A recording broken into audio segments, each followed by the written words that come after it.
Are we ready? I guess so. Okay. Hi, I'm Noelle. And I'm Marisa, but Noelle calls me Peach. True. And welcome back to Take It Home. Ooh.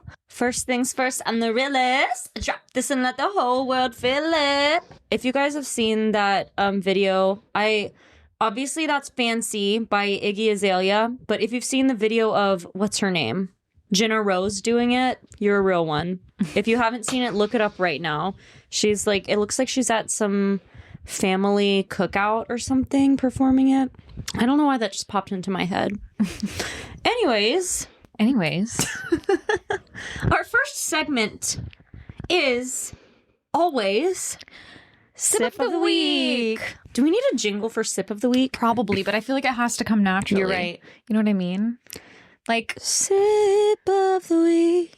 that was not natural. No, it wasn't. Sip I of the Week. I don't even know how Smile of the Week jingle was born.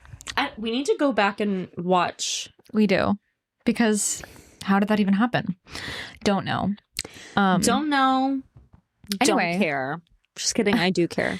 Our sip Is a, what did we call it? Sleepy Girl Mocktail? Sleepy Girl Mocktail. Dude, you texted me that earlier and I was like, don't know what that is, but sure. You're like, should we do a Sleepy Girl Mocktail? I was typing what it was, but you had responded too soon. You're like, I don't know what that is, but sure. You're like, what is that? But yes. So, what is that, you might ask? Well. I Googled it after, and Pete told me what it is. It is cherry juice. I'm like, how do I describe this? It's Tart Cherry Juice. Tart Cherry Juice with lemon lime olipop on top. Yeah. So you could top it off with any sparkling. You could do like seltzer, whatever. Mm-hmm. We just did a lemon lime olipop. The reason why it's a Sleepy Girl mocktail is because cherry juice is supposed to make you tired.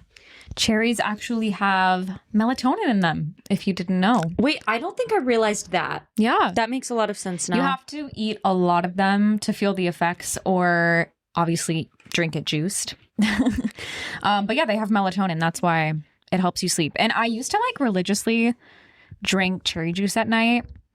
And I really do think it helps. I don't know if it was the placebo effect or not, but maybe it does. Helps. We'll see. Let's see how we sleep tonight. We'll report back next week. Also, if you really want to go the extra mile, the real Sleepy Girl Mocktail has magnesium powder. But we aren't about to spend $40 on that. So. No. Okay, well, let's see how this is. Okay. Cheers. Eye contact. Good, actually. I love cherry juice. I love juice in general. I wasn't sure if I was going to like this because I personally hate soda, which like I didn't have to like put olipop in it, I guess, but sometimes it's okay when I have a little bit of fizz if it's with a juice or like in a cocktail. Like diluted. Like I felt like I didn't just want cherry juice, and so I'm actually glad I did that. I really like it. Plus I put less olipop in mine than I did in yours. It adds a little brightness. It does. And we chose lemon lime olipop, or I did. I've been obsessed lately with the Shirley Temple Poppy. Everybody is. Yeah, it's like a thing. Bloom Pop, Poppy, and Olipop all came out with Shirley Temple flavors. And I've only tried the Poppy one, but I've heard the Bloom Pop one is the best. But the Shirley Temple one, I'm really all for. I was trying to get my dad on the healthy sodas. Dad, if you're listening to this, buy either Olipop, Poppy, or what is it, Bloom Pop? Mm-hmm. Buy one of those, the Mountain Dew flavor. There's like Culture Pop. It's like a whole thing. Dad, instead of Mountain Dew, try that one morning. They do have like a Mountain Dew knockoff one. Like he needs to try that. I've been saying that for a while. I've been a fan of the Shirley Temple one. I really, really like it. And I thought that would be a cute one to do with this mocktail as well, because cherry, Shirley Temple. I looked for Shirley Temple, but they didn't have it. Yeah, I actually looked for one yesterday when I went to the store and they didn't have it. Rip. So I got the cranberry one, which is also good, but the Shirley Temple one's my favorite so far. Does it actually taste like Shirley Temple? It does. Animal crackers in my soup. Shirley Temple. So that's our sip. Hopefully we don't fall asleep on y'all. What if we literally fell asleep while filming the podcast and we woke up tomorrow morning and like That'd had been be filming for crazy. 8 hours?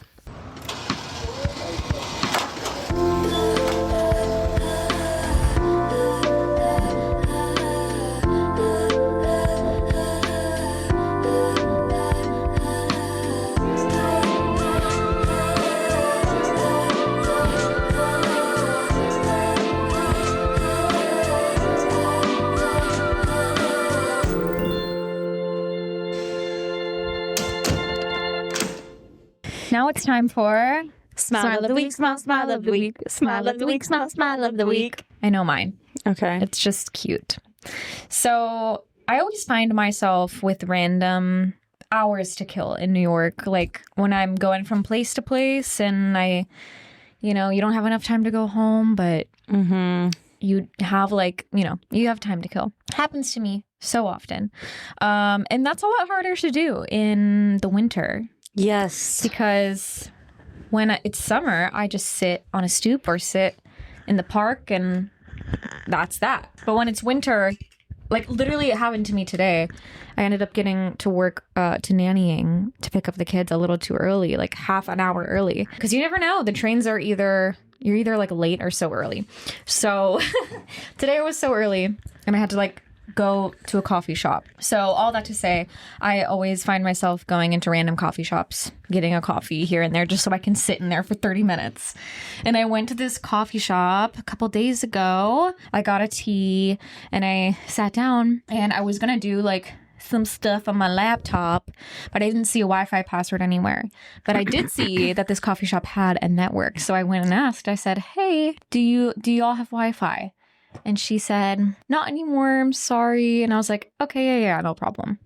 And so I sit back down. I was like, I'll just like go on my phone, whatever. But then she comes and slips me. She wrote it down on like a pastry bag and like slipped me the Wi-Fi password. Wait, that's so cute. Because clearly like they probably weren't allowed to give the Wi-Fi out to customers.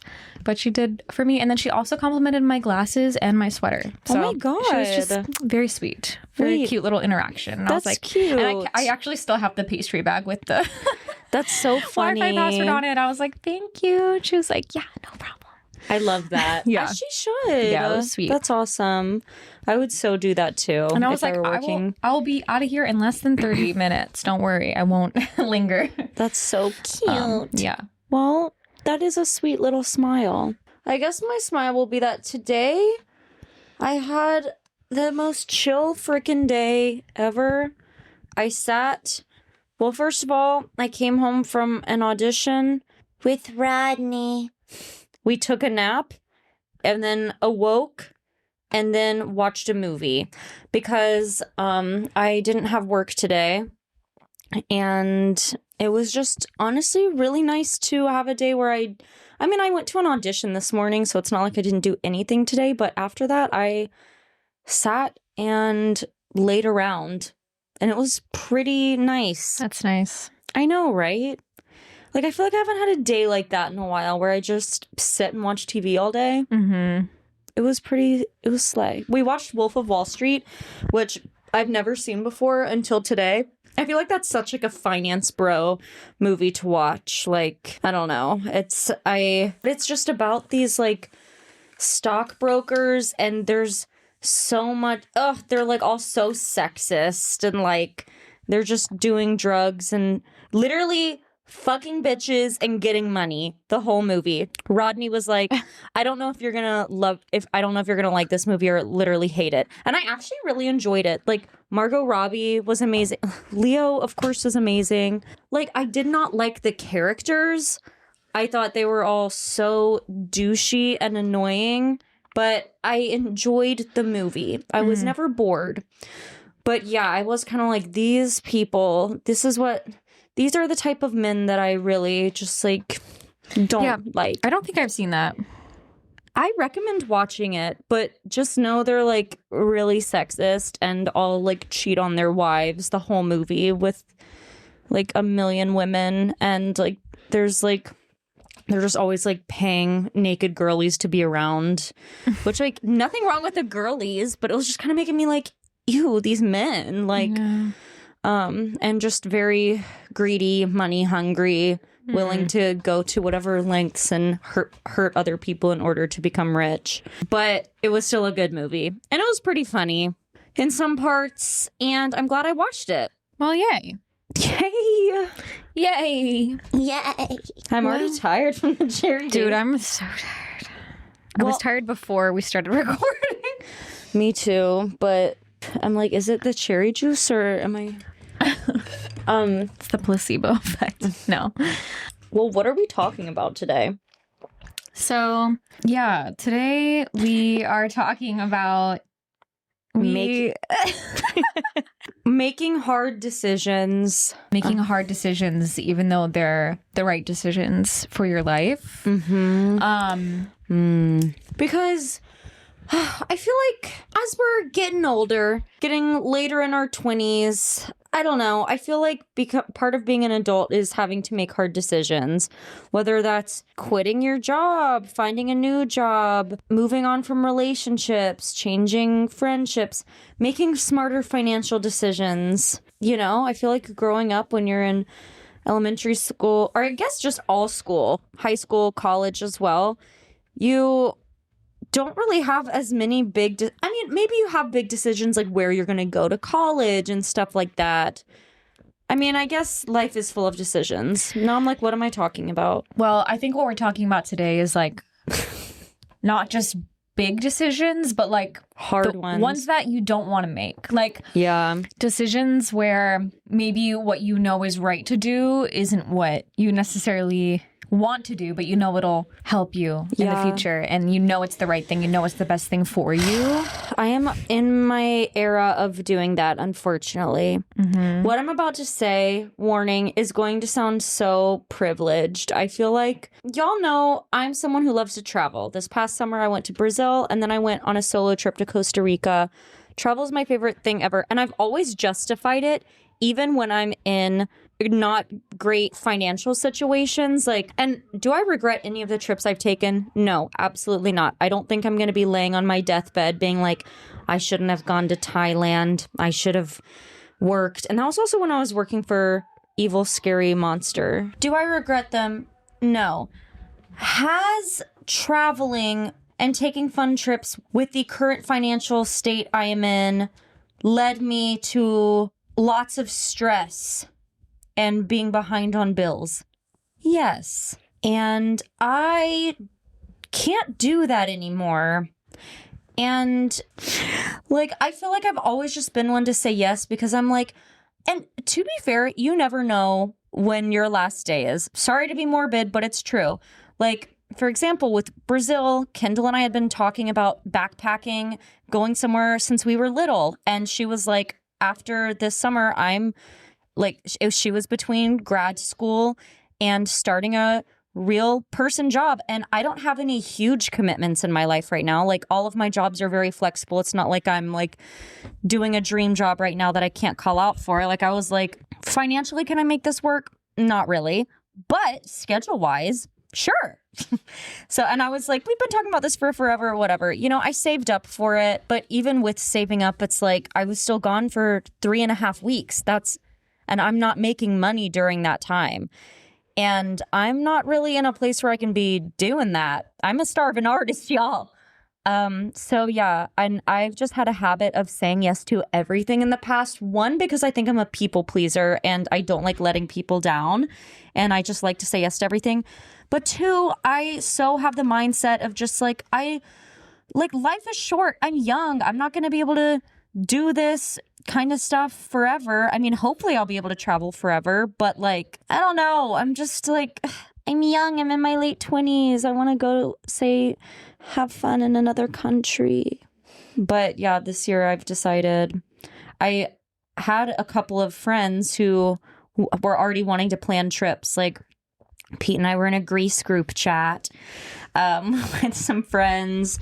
And like a couple months ago, I was literally like, yes, like, I'm just going to make it work. We'll figure it out. And like, same with just friends wanting me to visit them, like across the country and stuff. And I literally just had to text multiple people the other day and be like, hey, unfortunately, 2026 is the year for me to not go anywhere because I've been doing a little too much of that. And every time I do that, it puts me in a pickle financially when I return.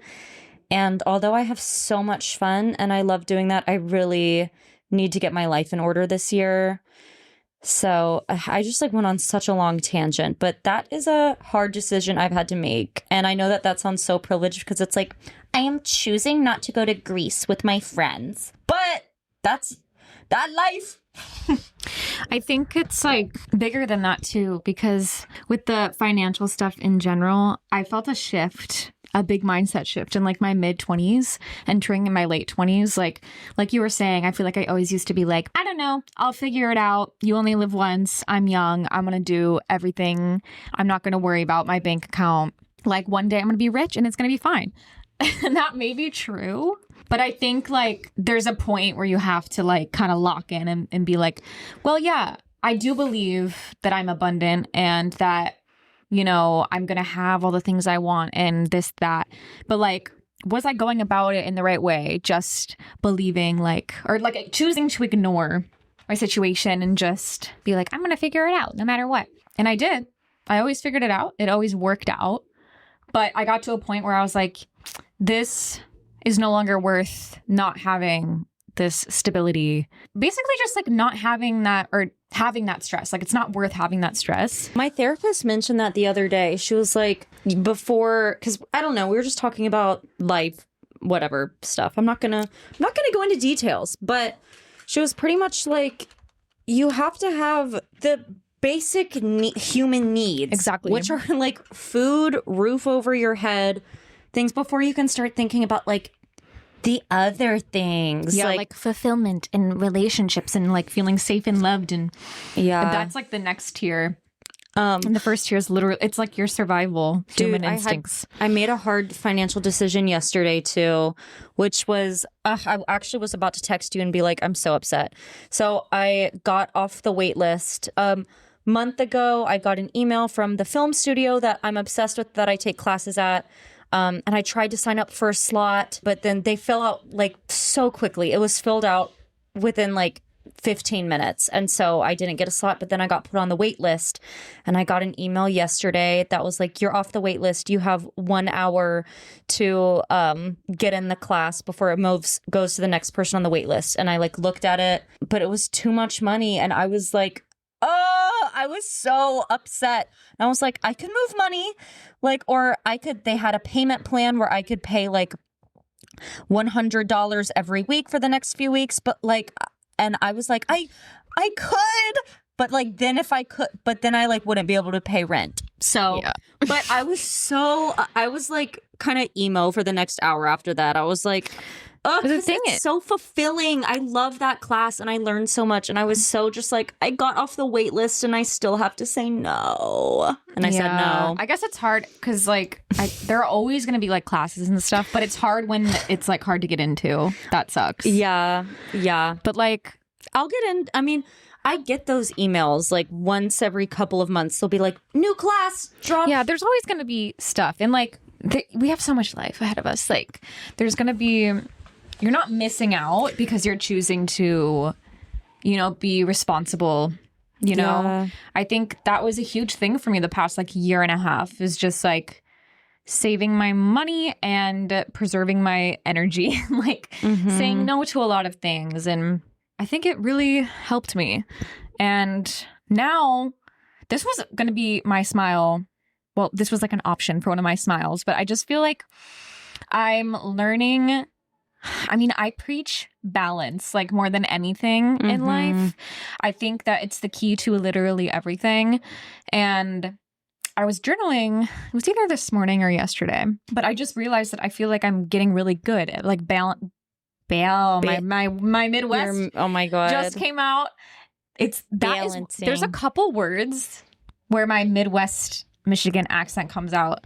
That's Accent might be one of them, but balance is one. Sometimes it comes out and I'll say balance. But I'm getting really good at balancing all my different priorities in my life. And I feel like I'm only able to do that because, I don't know, like I've just maybe realize my priorities and my energy too. Like just knowing where I want to put it and how to distribute it between all the things. It's like very hard to do, but I feel like I'm figuring out a rhythm. And now like I feel very like creatively open and not forced. Like there were times in the past, like with my music, I felt guilty for like not writing, but I didn't want to write. So then I would like force myself, and like good things came out of that, because I do think sometimes like you have to just show up. But now I don't even feel any of that weight. I'm just like, you know what? That goes for everything. Writing, it's like I feel like open and inspired to like want to sit down and do it, but I don't feel like I need to. It's like something I want to do. And like there are other things where I just feel very like creatively inclined. Like I'm just really leaning into all the different things. Same with auditions. It's like I don't feel guilty anymore for like not going to everything, you know, because I've seen what auditions are happening and nothing's like speaking to me. So I'm like choosing not to go. And, you know, I'm submitting for the things I can online and like pick and choose your battles. And that's like a hard decision too. Because I think maybe if you're an ambitious person like we are, you want to do everything, or you feel like you should be doing everything, because that's like the key to success, is just like working so hard. And I do believe you have to work hard, but like not in a way that's just like you have to work smart, not hard. I was literally about to say work smarter, not harder. That's what my old voice teacher used to tell me, the one who ghosted me. But that was some good advice. Like he would always really emphasize that. Like he's like, work smarter, not harder. Because he's like, so many people do things just to feel productive. Like especially in the theater or acting world, people will be like, I need to be productive at all times, and that means reorganizing my book and like finding new songs constantly and blah blah blah blah blah. And he's like, is any of that like really actually helping you, or is that just like to make you feel like you're like making progress? Because it's a career where you really don't always feel like you're making progress, even, you know, just because sometimes you don't even get callbacks for a while, and then you'll just randomly book something, you know, and then you're still expending all of that energy, but it's not going anywhere because it's not like what you should be doing. And also resting, so many people don't know how to rest. Like, and that's hard too. I feel guilty for rest sometimes, and it's like I have two parts of my brain, and one, it's like an angel and devil on my shoulder being like, what are you doing? Like, you should be doing something productive. And I literally have said out loud sometimes, like, stop, like, I'm fine. Like, I'm allowed to rest, because that's the only way to be able to have energy to put towards things. Rest is very important. It is. You guys, I said this, I think a couple weeks ago, but Albert Einstein took a nap every single day. We've also made hard friendship decisions too. Yeah, that's another huge one, especially in our 20s that we've experienced. For sure. And we had a whole sode on that too. If you guys want to go back and listen, picking and choosing, you know, letting go of friendships, that's a very, very hard decision to make. We've let go of people who we still love a lot and care about very deeply, but you know, things weren't really serving us, and that's another hard decision to make, but ultimately it was the right decision to make. Yeah, I think like that's one of the biggest hard decisions you can make, you know, is a decision regarding a relationship, because it's so nuanced. There's so many things that go into it. You don't really know if you're making the right decision all the time when you are making the decision. So I think that's what makes it hard, you know? Yeah, sometimes you don't know until after. And you just have to kind of trust your gut. And that's really hard to do. Yeah. Sometimes. Ugh, that is hard to do. What's helpful is seeing how you feel. At least this is applicable with relationships, maybe not with like finances and stuff, but just seeing how you feel after hanging out with certain people and kind of sitting and reevaluating, like, do I feel drained? Do I feel uplifted? Do I feel worse about myself? And like in patterns. Yes. Because people go through seasons and phases, and you might leave someone feeling drained, but it's not like a typical thing. And that's different because, you know, that happens. But if you notice it becoming a pattern, I think that's when you have to start making some hard decisions. Yeah. You know what another big hard decision was? Moving to New York City, which didn't even really feel like a decision, probably Right. for either of us, because it's like, okay, well, we're both actors. That's what we're gonna do. Like, we're actually pursuing this. You can't do that really anywhere. I mean, of course, you go to LA or Chicago or like maybe Atlanta, but for at least what we majored in musical theater. You got to be here in New York. It still felt like a big hard decision too. I knew that I needed to move here and do this, but I was terrified, especially leading up to it. I didn't really like New York City until living here, which is so ironic. But do you remember when I was kind of crashing out because we visited like January that one year? Yeah. And I was like, I don't like this place. What do you mean I'm moving here after I graduate? I have said my whole life I'm moving to New York City and I do not like it. But I ultimately decided to do it. And to stay even when the transition period was tough. I was like, I could go back to Greensboro. I could have a show life there, but like I'm going to decide to stay here and just see how it works out. And thank the Lord I did. Because now I live with Pete and I have a life here. Mm-hmm. But that was hard. I was really scared to move here. Did you feel really scared too? No. Like, I'm trying You're to so think back. brave. I'm trying to think back to that time. Like, I don't remember. Like, my close friends, like including you, had moved here before me.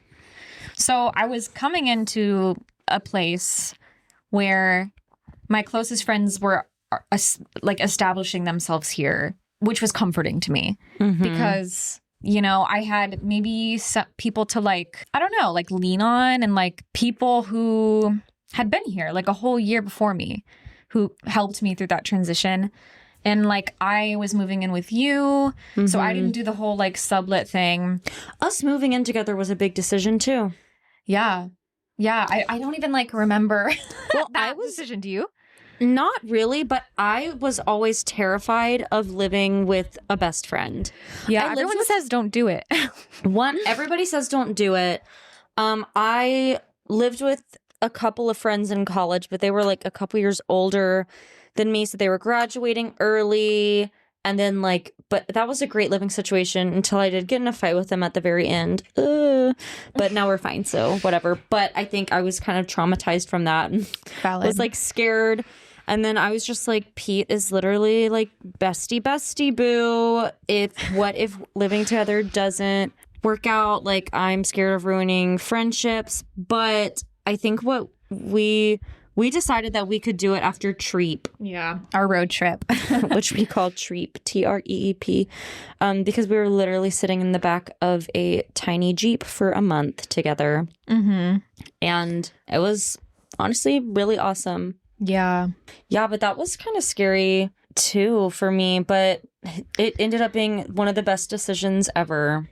Yeah, I don't know Like, thank why.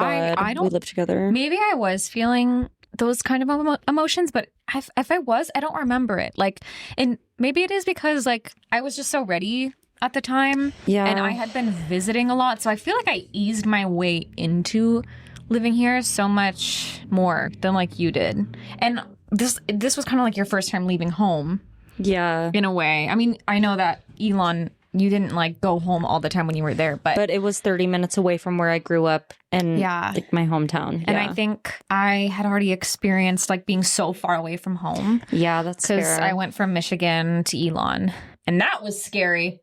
I will tell you that.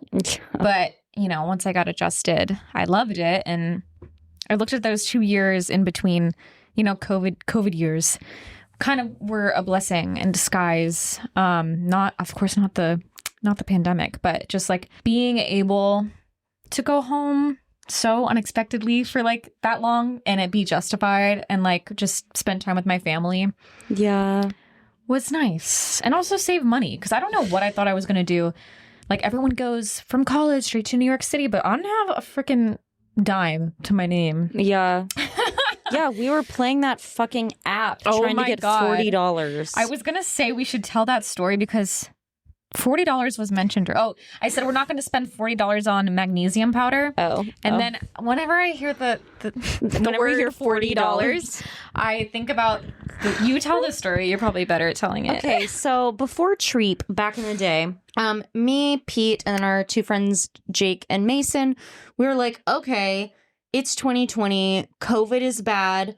What a perfect time to do a safe trip across the country where we camp everywhere because everything was shut down. It was the perfect time to experience nature and have a COVID safe trip. And so we did. The four of us traveled all across the country for a month and pretty much camped everywhere. We slept in tents and it was really awesome. But before that, me and Pete were both freaking out because neither of us had any money at all. This was right after, I mean, it was like the summer after graduating college.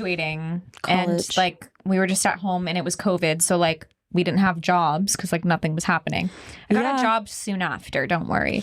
Yeah, but we both got jobs like right after coming back from Treep. But at this point, I don't even know. I didn't have any money. But I remember, who found it? Was it you or me who found the app? I think it might have been you. I don't know. Sounds like something I would do. I think it was Pete, like found this app. That's this like game where you pretend to be like, it's a game on your iPhone. It's like an app where you're like, are you a Viking? Like trying to like, and you have like I don't know, like your community and you're like building it. And like, so yeah, you're a Viking building a community. And the whole reason why we kept playing this game was because if you made it to level 17, you could win $40. And we were playing this game like it was our fucking job. But it made it very hard to like we progress couldn't to get the to next level. Yeah. Because it was a hard game. There were tasks. Like you would have to like plant a farm. Plant a farm. Is that even the correct term? Plant a farm. I don't know. You'd have to like plant crops, but then it would take like 7 hours for them to like. Oh my God, yes. Like sometimes you had to wait overnight. Which is how they get you. You can't just like make $40 overnight and like play and stay up for 48 hours and win. Yeah. It's because it would make you wait. So like, oh, you have to like plant these crops to get to the next level. But once you plant them, like it takes 7 hours in the game, like real time for it to like grow and for you to like get to the next level. So that kept happening. I mean, we never got the $40. No, but we were like, we were constantly playing this game. Like I was like, and I remember I was with Kindle at the time hanging out with her and I was just playing this game and she was like, what are you doing? And I was like, I can win money like playing this game. $40, Dude, you guys. That would have been like a tank of gas for an entire month. Like, why did we think that was worth it? $40. $40. Yep. And that was also when things into perspective. I made my I'm like, do I want to talk about this on the podcast? My foot Instagram. Low-key, I will because it's funny. And I didn't do anything inappropriate, but you know, some people out there have foot fetishes and that's great for you. A lot of people are like, you can make money by selling pictures of your feet. That kind of stuff. I'm like, I don't give a hoot if I make, like, I'm not doing anything. Like, I don't have to do anything unconsensual with my body. Like, if I'm just sending pictures of my feet to someone and they'll give me a couple $100, sure, I'm down. I made a feet and I was like, it was so funny. What was it called? I'll get there. The name of my Instagram. Does it still exist? So funny. No, I told my mom about it. It was like there was a name, like she got mad at me. Kathleen or something. I'll get there. Kathy. But I was like, you know what? Let me get into the feet business, which is so funny because at the you feet... said that's too casual. I'm sorry, but you know what? Let me get into the feet business. I was like working so hard on my phone. I was going from playing this stupid Viking game back into Instagram where I was posting pictures of my feet, would scroll back to the Viking game, do a little more of that, go back to my Instagram, post more pictures of my feet. So anyways, I was like, I'm not going to have my real name on here and none of my friends are allowed to follow it. Like, I don't want it being traced back to me. So I made a fake name, Catherine. I was right. I was very close. So my foot Instagram was feet.catherine. So I'd go on feet.catherine. It's still there. And I don't think so. Wait, look. But no, I actually don't think it is. I told my mom about it and she was like, delete this account. Is it C or It's K. But yeah, I would just post pictures of my feet and would hashtag foot fetish, hashtag feet, hashtag toes, hashtag pretty toes. oh my god. Like all of this stuff. And It's not there, but there are so many Catherine foot accounts. that's so funny. Yeah, I was feet.catherine, y'all. And I will say, I got weird messages. Did I make any money? No. I got a lot of people wanting to scam me. Did I get questionable people in my DMs? Yes. I had a priest in my DMs. How did you know he was a priest? I'm like, Because his Instagram account was him all up in the church preaching.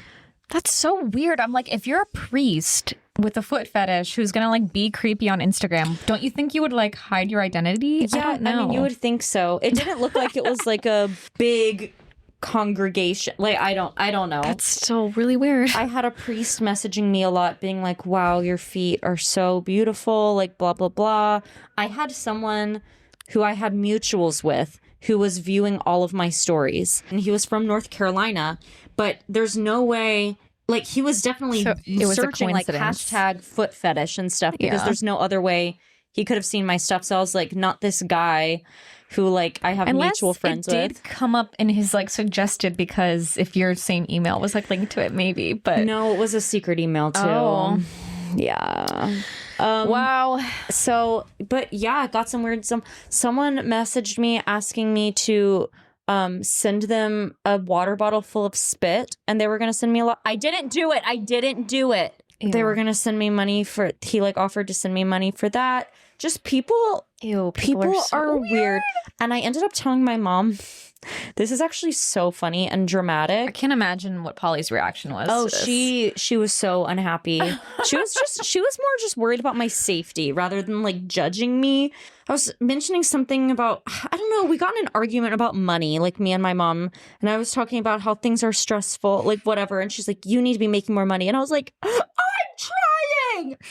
And she was like, how are you trying? Like blah blah. And I was like, I have a foot.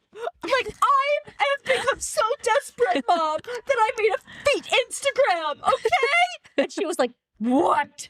And she was like, Noelle, delete that now. That is unsafe.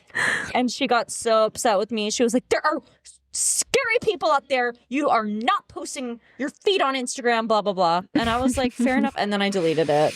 Oh my gosh. I mean, I kept my identity so far away from it. Like, my face was nowhere. None of my friends followed it. I didn't follow any of my friends. It was with an entirely, like, I created a new email address for it. Like, so it couldn't, no one could have, like, found my house or even probably found, I mean, I'm sure if there are some crazy hackers who really know what they're doing, maybe someone could have found out it was me.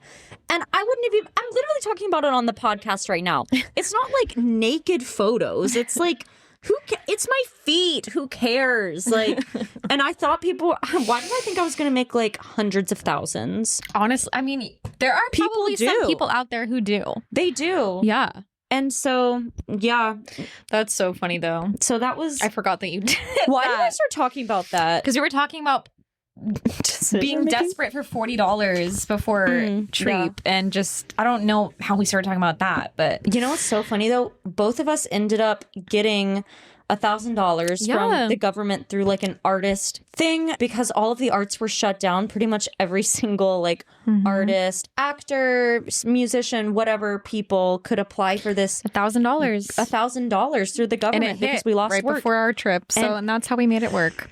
Oh, bless you.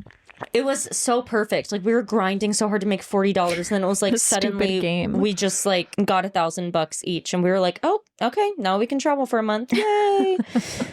And we were traveling on a budget too. I mean, like we were camping everywhere, and the food we were eating like weird my God. food, like that we were making at the campsite, and we had this cooler that smelled really bad. Oh my God, the cooler! It smelled horrible. Yeah, our cooler I don't smelled know. scary. It's like because something would like go bad in it, but then the smell would linger. Oh my God, it's so our gross. cooler was. And there was this one time we camped at a beach, but there was a Stop. literal windstorm. And I'm not even kidding. We were in the car. No, but we were trying to put up the tent too, and that was a disaster. And the tent kept like blowing over. Yeah, and so we're on a beach with a windstorm, so there's sand flying everywhere. And what we decide to eat is we have this like instant ramen.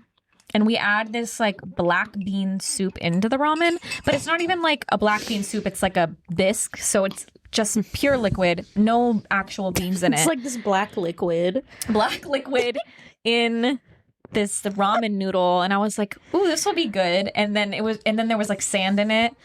And it was just the most. So we were like crunching it because from the sand. Like we'd take a bite of this black bean ramen, and then we would each be like crunching sand too. It was so sad. Oh my god, yes, yeah. So that was a time. So yeah, I don't know how we got on this topic, but just I literally have no idea. I can't trace it back. Yeah, traveling. I don't know, making good financial decisions. And hey, if you're someone who has the finances and hasn't traveled before, maybe you need to be the opposite of me and be like, you know what, I'm going to decide to take a trip this year. Oh, I'm so sad because Sarah is in her travel era this year.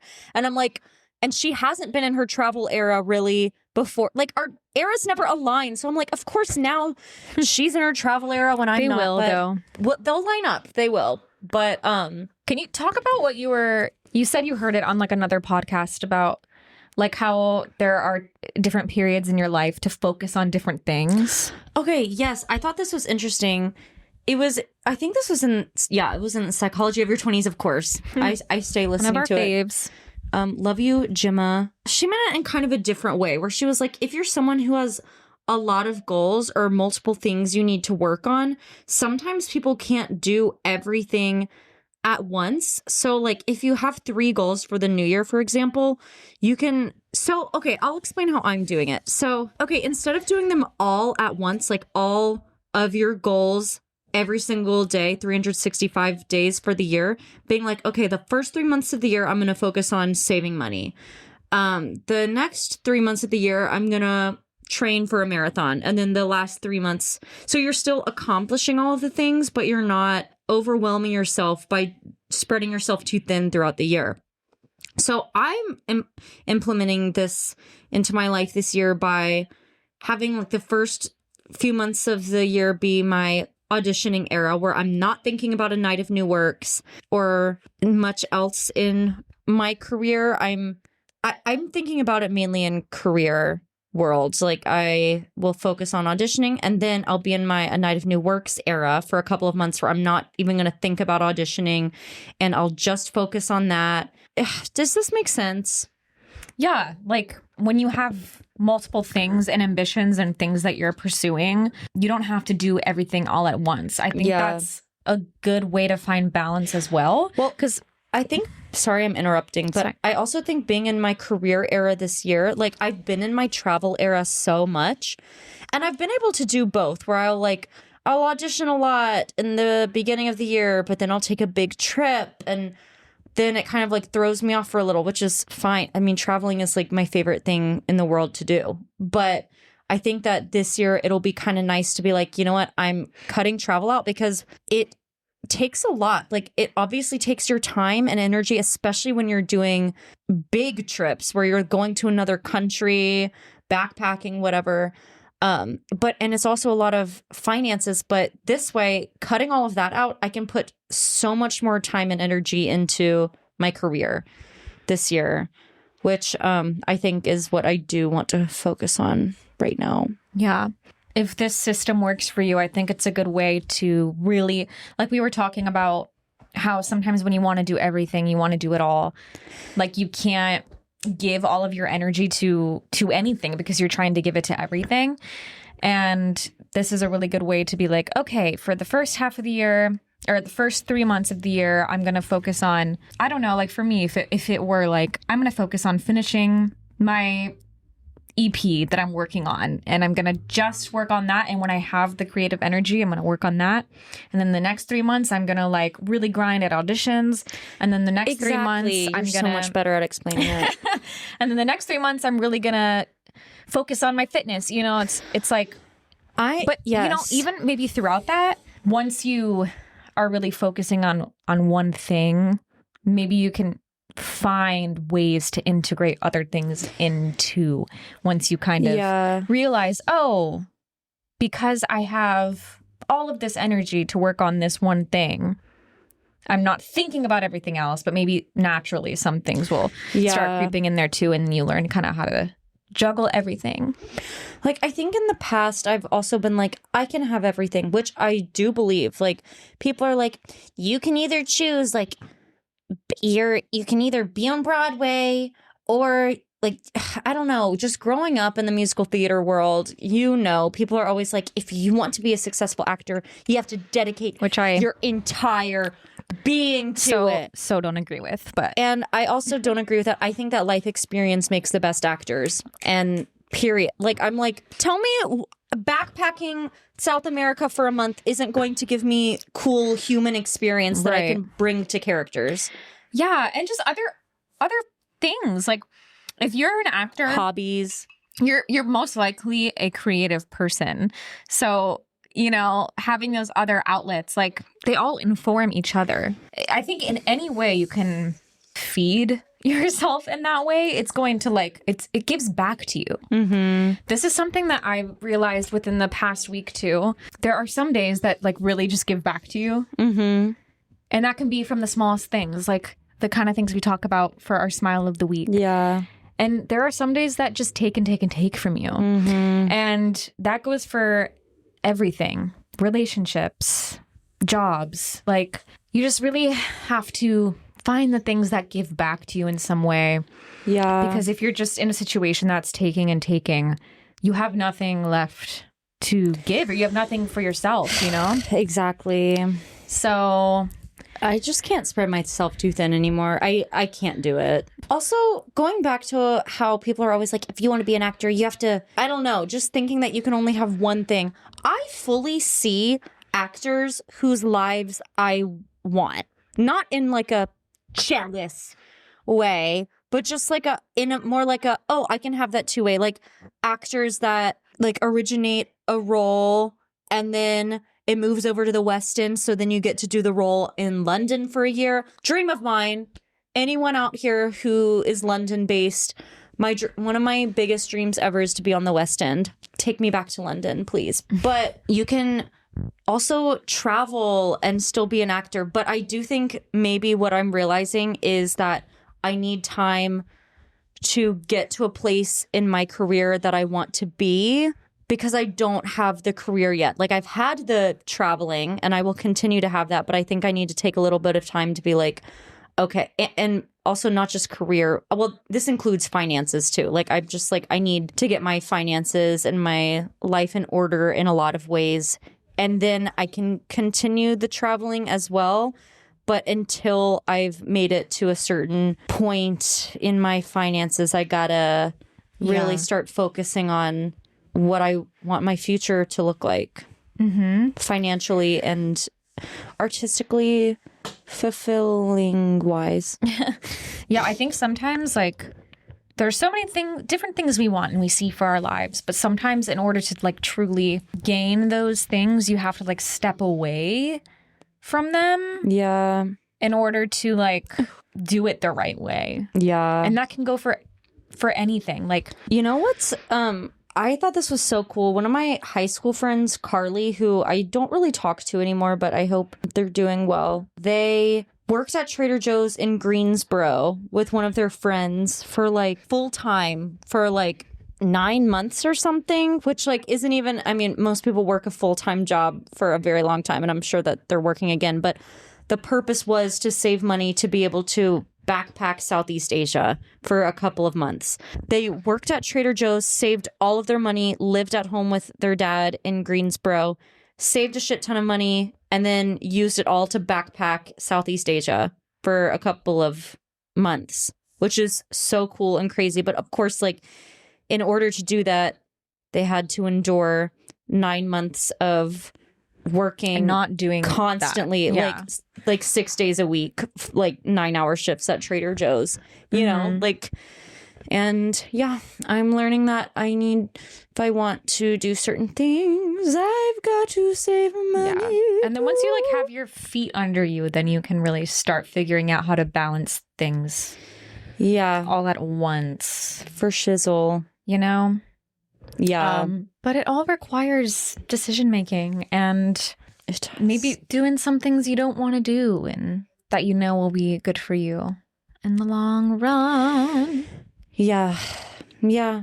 Also, people are always like, actors can't have family. Like, have you heard that too, where people are actors can't have kids? That's such a narrative. Not that, like, or like you have to have your career figured out before you can think about that. But I'm like there are people on Broadway who have kids. Dude, Audra McDonald. And families. I mean, obviously I don't know her personally, but she seems like she's in a very happy marriage and has kids, and she's won a shit ton of Tony Awards. Yeah, I just think that there's no right way to do life or to have a successful career or like relationships. You know, it's just like I hate that narrative of that too, because I was thinking about that. I'm like, what if I met someone and it's like freaky, because I mean, I wonder if you kind of said you were feeling that, like, oh, I have a boyfriend now, but now my career is not where I want it to be. Probably like, but why do they have to like be related? You know, like but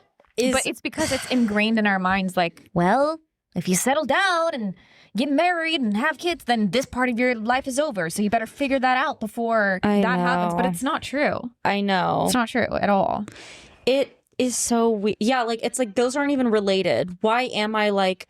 I mean, they can be if you make them. Like, there are definitely like logistics that go into, oh, now I am married or like, you know, in this committed relationship. Oh, I do have kids. I've like, obviously we're not ignorant to the fact that like that might make it harder. Yeah. But it doesn't mean that you can't, I don't know. It's just, there's no right way to do it. Life is weird. Yeah, there's no one way. It just feels like, I feel like we're all just have these to-do lists of like, when I do this, then my life will be perfect. And then when I do this, also shit comes up that maybe you wouldn't expect too. Like you could be with the love of your life. You could be rich. You could have a dream job.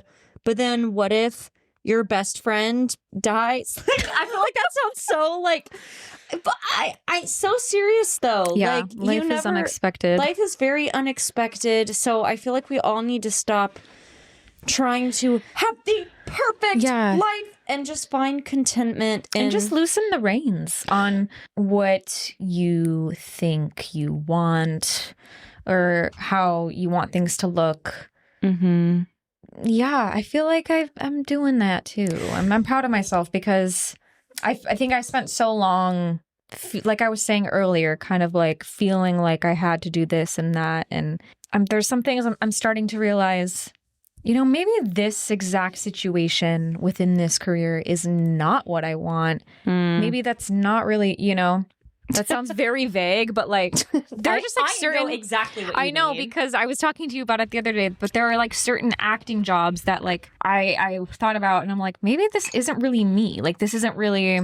But sometimes I think I need to do and try for everything because I have like the scarcity mindset of like, well, if I haven't worked at all as an actor, I better like take what I can get or try to do everything. But it's like, why can't I really focus on what I would actually want? Dude, it's hard because there is such a balance too, though, because it's like I feel like there can be truth in like stepping stones and building your resume, but then it's also like you and I already enjoy our lives in New York City for the most part, so it's like, why would I be like so excited and like to audition for this show, and it is in the middle of nowhere in Iowa for 3 months and it pays $300 a week?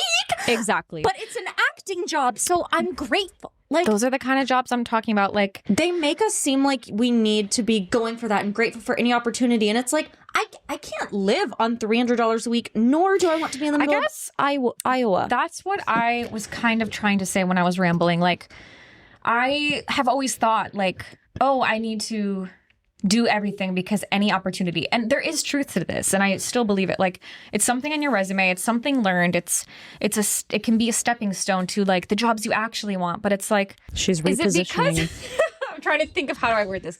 Me personally, do I actually want to go to the middle of Iowa to be paid like $300 to $500 a week? And you know, if it's not a show I'm like super passionate about or a role I'm super passionate about. So there are some things I'm skipping past, like when I'm seeing the submissions. And would I say that's a hard decision? Not right now, but it took me a long time to get to this mindset of like, actually, maybe I want to like really focus on film acting and like believe I could book a movie or like book a Broadway show and go to those things, believing that I could get that as easily as I could if I had these other jobs on my resume. Does that make sense? Am I just like rambling? No, it does make sense. It's like some of the random little jobs aren't it, like if they're not fulfilling, if they're not a stepping stone on your resume, and if they don't pay anything, what is the point? Yeah. Like, are you just supposed to be grateful because like, but it's a job? But it's like, would I even want to do that more than I would just want to live my life here that I'm like happy with? And it's like a weird thing, but I feel guilty saying that. I know, but that's why fulfillment plays a role in it too, because we're not just, maybe I sound like an asshole talking about the pay, like $300 a week or whatever. It would be different if it was fulfilled. Yeah, if it was a role I really cared about, or if it was like a new work that I was passionate about. I wouldn't care if it paid $300. I wouldn't care. I would do it for free. The first year I lived here, and people I met who have had songs in A Night of New Works. Do you remember that like 20-minute musical I did that was like maybe not. I don't know. It was called The Talk. It was by Sophie Boyce and Fred Feeney. It was through like the NYU graduate student writing program. You recorded. It wasn't like live, right? Yeah, it was when I recorded. I got paid $20 for that. And I like, you know, had to work on it and do it and go to rehearsals and film this whole thing. I don't give a hoot about the money with that, like, because that's about the fulfillment and working with collaborating, and like, I met these amazing composers who are now off to like Sophie is producing her new shows at Goodspeed Opera House, which is like a really great regional theater, and like they're just doing really awesome things, and I got to make these connections and meet friends, and then it ultimately inspired A Night of New Works.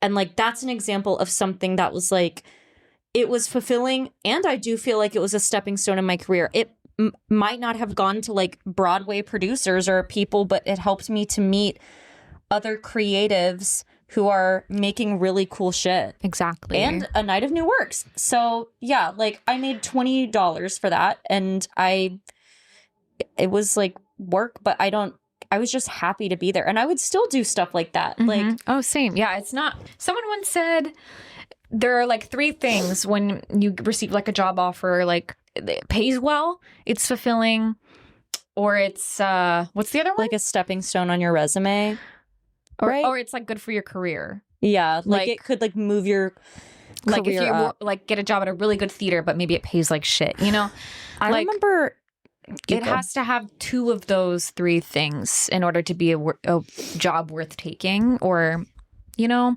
And I just think that like playing like Ariel in Footloose in Kansas for like $500 isn't what I want. I just don't think I get joy from that anymore, and people do.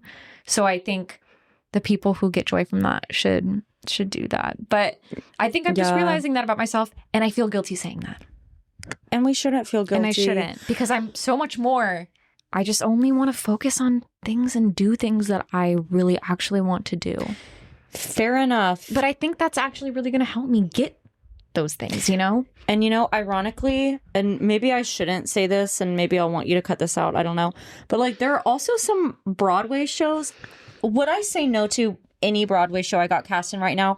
Absolutely fucking not. I would be so thrilled and would sob tears of joy if I booked any Broadway show. That being said, are there a few shows on Broadway right now that I actually don't really like? and like would maybe be Of course. not like I could imagine I have a few shows in mind that I would not at all be artistically fulfilled doing, but that would be a major stepping stone on my resume. And it pays. And it pays well.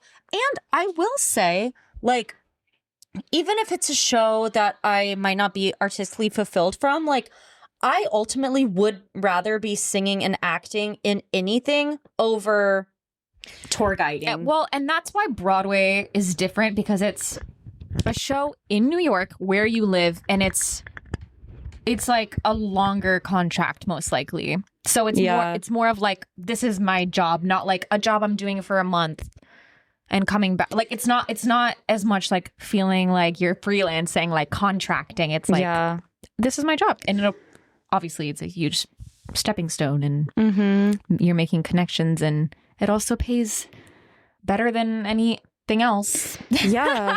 And you're still, your job would be to sing and act. Yeah. And that's awesome. But it's different than your job being to sing and act in a random theater in Iowa for $300 a week. For a few weeks, and then you're done with it. It's like, even if something's not fulfilling, it can still be fun. Yes. And that's true. And that's the missing piece for me, is like, I haven't been in a show in so long that I don't even know, like, if I would have fun. Maybe I just haven't been in a show in so long and have forgotten what that feels like and the joy of it. And maybe that would make it worth it in itself. Yeah. But it's like, I don't know anymore. Dude, Rodney just had so much fun doing a silly show. Like, he literally was like, this script is pretty bad. But he was... Is it bad? Kinda. The script for the musical on stage version is kind of... Damn, that sucks. I mean, but obviously the music is still great in it. I don't want to say what the show is because I don't know. I don't want his whatever. But like, he had so much fun. He was like, I'm being paid to be silly. That is so valid too. But he also makes a living as an actor. So it is a job for him. He is fully a working actor, which is crazy. It's different when you come and you haven't booked things, so you've established your life here, and you're like, exactly. Okay, it's just so fucking weird. It's like, here's the question. Because I have to pay my rent. Like, we are attached to a lease now. It's not like we're not attached to anything, and we could just like say, fuck it, I'm going to Iowa and I'll get paid $300, but it doesn't matter because I don't have bills. Right. It's like, I can't pay my bills with that. No. Are you kidding? Nope. It's like, we are attached to this apartment. We have, like, I like my jobs. Like, I like my personal assisting job. Obviously, I love it. And I enjoy tour guiding for the most part. Yeah, it's like, would I rather just like keep living my New York City life? And when we're here, we also have the opportunity to audition for things too. For it's things like, that we want to be doing. Exactly. Like, if we went, I keep using Iowa's. I don't even know if there's a theater in Iowa. If we went to bumfuck Iowa for 2 months and made $300 a week, we would also be missing all of the Broadway auditions and stuff here. So it's also like, you have to pick and choose your battles. Some things would be worth leaving and not being able to audition for a couple months with. Some things are not, in my opinion. It's like, I'd rather stay here just in case, like, I can audition for something else that suits me better than just like saying yes to any job because it's a job. Yeah.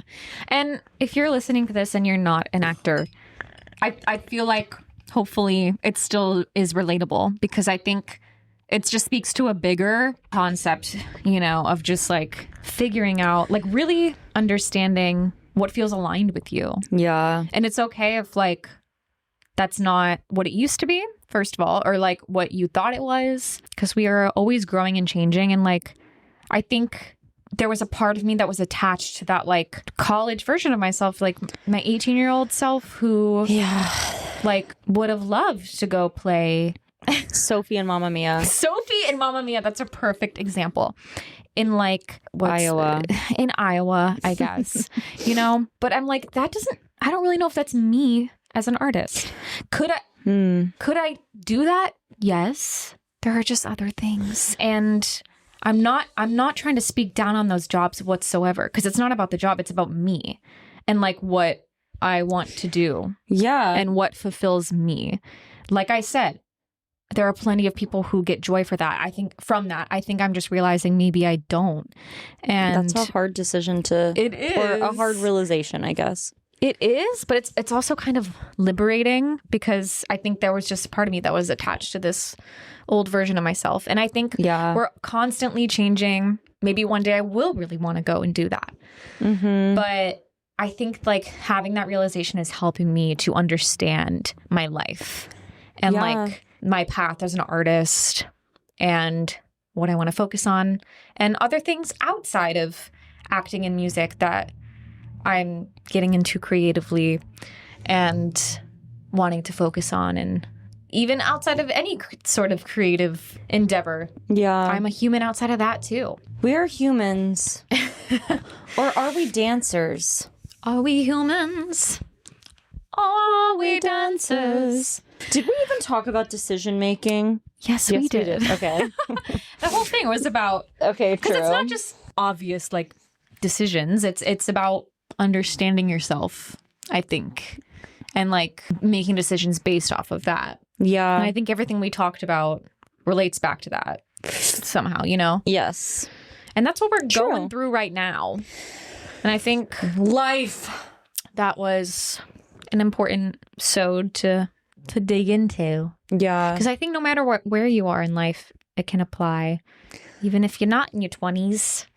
You know, also in the side note, in the past when I have traveled, like before I went to Thailand and before I went to South America, my mom was like, but what if you book something? Like you need to stay here so just in case you book.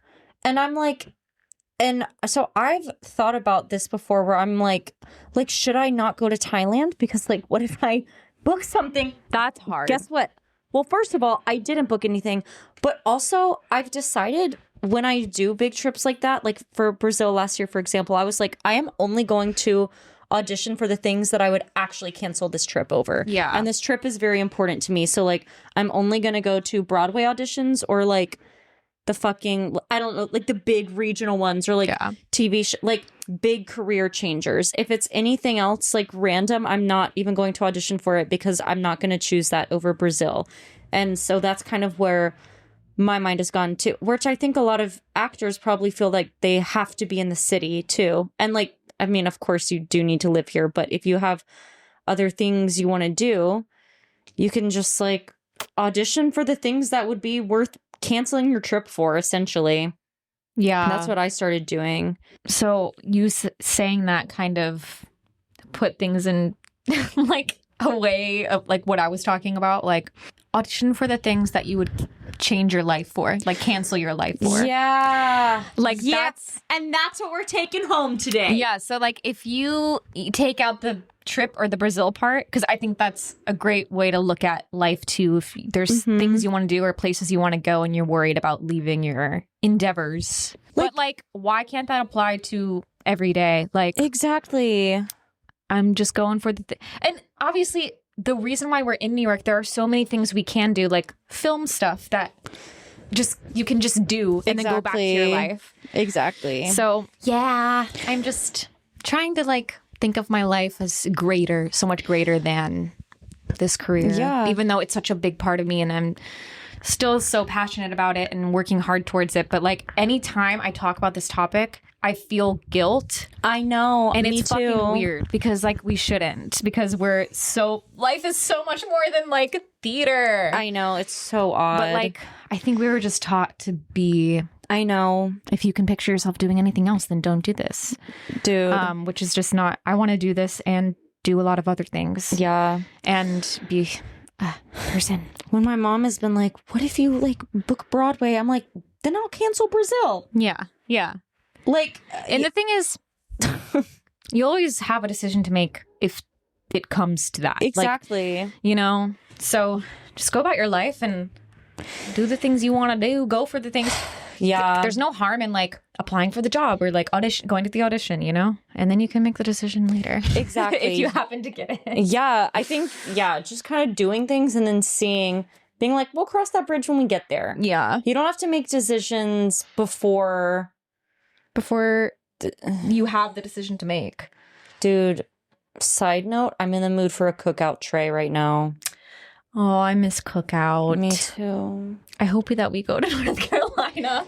We will. I haven't been in so long. We were talking about doing a little North Carolina trip. That might be my one trip this year. Which, yes. I mean, we're going to Florida too. Oh, yeah. But it's like, that's not really a trip. Like, it's just like a little. We're staying there for free. We're going to see Michaela's show. And our round trip flights were $75 each. Yeah, that's nothing. So, hey, if I already texted you and said, like, sorry, can't visit you, can't do this trip this year, and now you see me in Florida, know that it's because, one, this was planned beforehand, two, $75 round trip, and we're actually not paying for anything when we get there either. So, yeah. And it's to see a show. And I'm excited. Me too. I'm really excited. I keep forgetting that we're going. I know. I'm excited to be in warm weather. We can, like, tan. Thank God. I need that. I'm tired. Me too. We can end this. But the take home is make decisions. The take home is that we love ya. Whatever. We said the take home. The take home is in life you're going to have to make hard decisions. So make them. Sometimes you don't even realize that there's a decision to be made.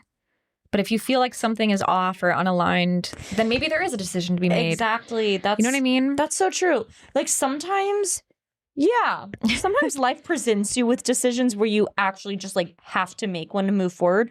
But sometimes there are decisions where like you don't really have to make one, but it's kind of like, I'm going to decide to let this thing go. Yeah, it's not like you're deciding between this opportunity or this opportunity or this thing and this thing. It's not always so straightforward, but sometimes there's a decision to change your habits or end a relationship or cut people out of your life when something isn't aligned and you have to make a decision to move forward.